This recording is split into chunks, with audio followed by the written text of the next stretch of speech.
Okay, here we have the iPod taken apart. Hopefully we're going to get this on camera this time. So we have the hard drive. You can get adapters for these to convert to a compact flash or an micro SD or an SD card.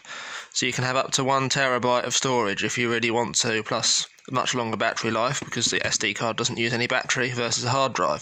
The device will also be slightly lighter.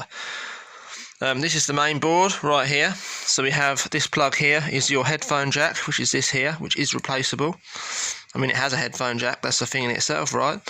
That's where your battery plugs in, and the middle connector is where the hard drive plugs in.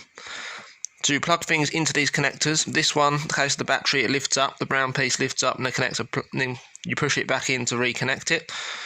And in the case of the hard drive, this brown piece flaps open, like so, and you slide the connector in and flap it shut. If it's hard to flap shut, it means that the connector isn't in there correctly, and you will break the connector if you force it. So don't do that. Same goes with the audio jack connector. And if you break these, this thing's pretty much scrap unless you have micro soldering skills, which you probably don't if you can't use the connector. Moving on, the battery. This battery has puffed up. That means the electrolyte started to break down inside the battery and it needs replacing. It does not necessarily mean the battery is going to explode, although it means the battery is much higher internal resistance than it would have been, which will mean there's more heat, which means there's more breakdown of the electrolyte, which means the battery isn't going to live very long at all from this point. The only reason these would explode is if they're punctured when they're warm or fully charged, and it's more likely to puncture one of these when it's puffy like this than it is when it's not puffy, if you know what I mean. There is gases inside here which are more explosive and more flammable than if the battery wasn't puffed. So take caution there. It's best to discharge the battery fully before removing the battery. Although if the battery is dead, that's probably not so much of a problem. So there's the audio jack. They're the two connectors I spoke about earlier. So basically it's a click wheel, a hard drive and a battery and a screen and some logic to control those things.